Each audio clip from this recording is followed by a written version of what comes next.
I would like to share with you some other bedlam of noises that came this time from the Florida Conference of Seventh-day Adventists, youth meetings, camp meeting that they had just recently. Now, one of the reasons why we are sharing those things with you is because we are told from Spirit of Prophecy how one of the ways that we can know without a shadow of a doubt that the end is at hand, but before that the end of probation for Seventh-day Adventists is indeed upon us. When we see such bedlam of noise, those din and noises that we have been witnessing coming from our conferences, from our churches, from our youth camp meetings, one after another. But before I share those clips with you, let me draw your attention to what Spirit of Prophecy tells us here on the screen from letter 132, 1900. I knew those who led the people into these noisy demonstrations, and as I arose to speak, they commenced dancing and jumping up and down, crying and shouting loudly over and over again. I bore my testimony declaring that these fanatical movements, this din and noise, were inspired by whom? By the spirit of Satan. Now notice carefully, for those who are saying that individuals like myself are quote unquote offshoots, here she describes something that started in her days. And she said clearly that those who are promoting those things, the leaders that are allowing those things, those who are involved in these bedlam of noise, they are the ones who are the fanatics. In other words, the offshoots, because they are going contrary to the faith, as the Apostle Paul tells us in Romans chapter 16. They are going contrary to the doctrine, to the teachings that were once delivered unto the saints. Notice carefully, back to the screen again, it says, I bore my testimony declaring that these fanatical movements, this din and noise, were inspired by the spirit of Satan, who was working miracles to deceive, if possible, the very elect. I said that it was not God's will that his pure, holy, sacred truth should be thus misrepresented or misinterpreted and brought into disrepute. The truth remained, the truth still. These demonstrations did not change the unerring character of truth, but Satan was working to deceive and delude honest souls. So what is Satan has been doing in our churches lately, over the years, in our camps, meetings, in our conferences? What has Satan been doing? Using drums, all kinds of loud music to bring about his deception, his final deception among Seventh Adventists. And the reason why I said final deception is because probation closes for us as a church first. And so now, with that background in mind, let me play those clips for you.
In the book of Ezekiel, chapter 33, the Bible tells us this. Let me begin in verse 1. And again, the word of the Lord came unto me, saying, Son of man, speak to the children of Israel, of thy people, and say unto them, when I bring the sword upon a land, if the people of the land take a man of their coasts, and set him for their watchman, if when he seeth the sword come, that is, the watchman seeth the sword come upon the land, he blow the trumpet and warn the people, then whosoever heareth the sound of the trumpet and taketh not warning, if the sword come and take him away, his blood shall be upon his own head.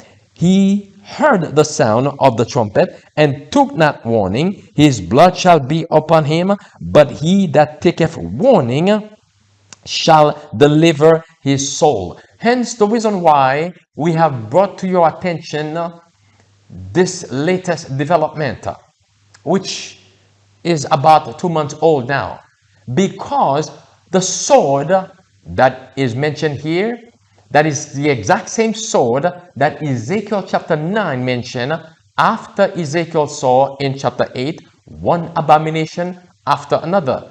He said the sword of judgment was coming against God's people because of their abominations, because of the apostasy. And so we have to give warning, as Isaiah chapter 58 says, to cry aloud, spare not, lift up thy voice like a trumpet, and show my people their sins and their transgressions. And so, brothers and sisters, because once again, probation will close for us first, the message must be sounded with a loud voice within the camp of Israel first. And as Jesus says, go not in the ways of the Gentile, but go rather to the lost sheep of the house of Israel.